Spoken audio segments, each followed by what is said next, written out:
The rise of nationalism in India, class 10, Jharkhand board. Bharat में राष्ट्रवाद का उदय, ये क्लास 10 2024 में जो MCQ क्वेश्चंस आने वाला है वो VBI क्वेश्चंस का कुछ वीडियो बना के आप लोगों के लिए डाला जा रहा है। आप लोग लिखें, इसका प्रैक्टिस करें। अगला नंबर क्वेश्चन है,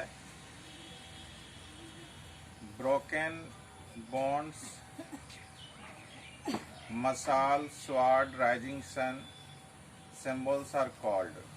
ये किसका सिंबल्स है? तो एलेगोरी का है। ब्रोकन बॉन्ड्स, मसाल, sword, rising sun symbols are called. इसे क्या कहा जाता है? कौन सा सिंबल्स को क्या कहा जाता है? एलेगोरी कहा जाता है।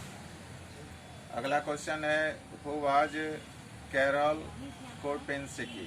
कैरल कोरपेंस्की कौन थे? ये जान लें कि ये पोलिश नेशनलिस्ट थे, यानी पोलैंड के ये राष्ट्रवादी नेता थे। अगला क्वेश्चन है, blind folded women with weighing scales in her hands is the symbol of. A blind folded women यानी आंख में पट्टी बंधा होना, साथ में हाथ में वेगिंग स्केल्स होना यानी तराजू होना, ये किसका सिंबल्स है? तो जान लें कि हर जगह ये जस्टिस का है, यानी न्याय की देवी का आंख क्या होता है? ब्लाइंड फोल्डेड होता है और हाथ में तराजू होता है, वेगिंग स्केल्स होता है, तो ये जस्टिस का प्रतीक माना जाता है। अगला क्वेश्चन है, on which country did the Bourbon dynasty rule. यानी बोर्बन डायनेस्टी यानी वंशज का, बोर्बन वंशज का शासन कौन सा देश में था? तो निश्चित तौर पर फ्रेंच रेवोल्यूशन हुआ था तो फ्रांस, उसमें वहाँ के शासक बोर्बन डायनेस्टी थे। लुई 16 अंतिम राजा माने जाते हैं। तो आंसर में होगा फ्रांस।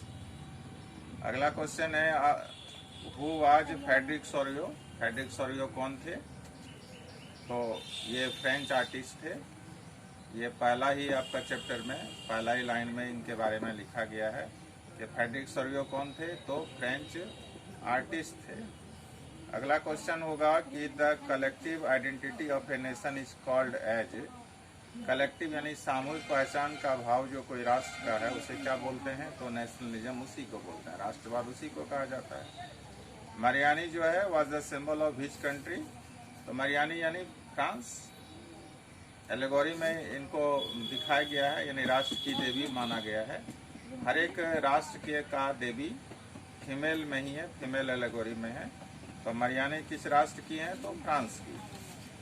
अगला क्वेश्चन है कि when was the treaty of Vienna signed. Vienna treaty कब हुआ? तो आंसर में आप लोग लिखिएगा 1815 में हुआ था। अगला क्वेश्चन है कि in which year was the Vienna congress organise. Vienna congress का ऑर्गेनाइजेशन किस वर्ष हुआ? तो वही 1815 में हुआ। 1815 में आंसर में लिखिएगा। अगला क्वेश्चन है, on which post was count Cavour appointed by Victor Emmanuel.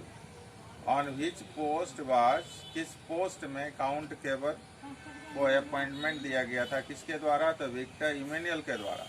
Answer लिखिएगा prime minister. Prime minister post उनको दिया गया था, अपॉइंटमेंट उनका प्राइम मिनिस्टर पोस्ट में हुआ था। अगला क्वेश्चन है कि which of the following women became allegory for German state. यानी जर्मन स्टेट में फीमेल एलेगोरी को क्या कहा जाता है? तो जर्मन की जर्मानिया है। फ्रांस में मैरिन हमने कहा, मरियाने बोला, तो उसमें जर्मन में जर्मानिया हो गया। अगला क्वेश्चन है, in which system of governance there is no control over the power. यानी पावर के ऊपर में किसी का कंट्रोल नहीं होता है, उस सिस्टम ऑफ गवर्नेंस को क्या बोलते हैं? एब्सोल्यूटिज्म यानी निरंकुशवाद। वह शासन व्यवस्था जिसमें किसी का अंकुश नहीं हो उसे क्या बोलते हैं? एब्सोल्यूटिज्म बोलते हैं, निरंकुश बोलते हैं, निरंकुशवाद बोलते हैं।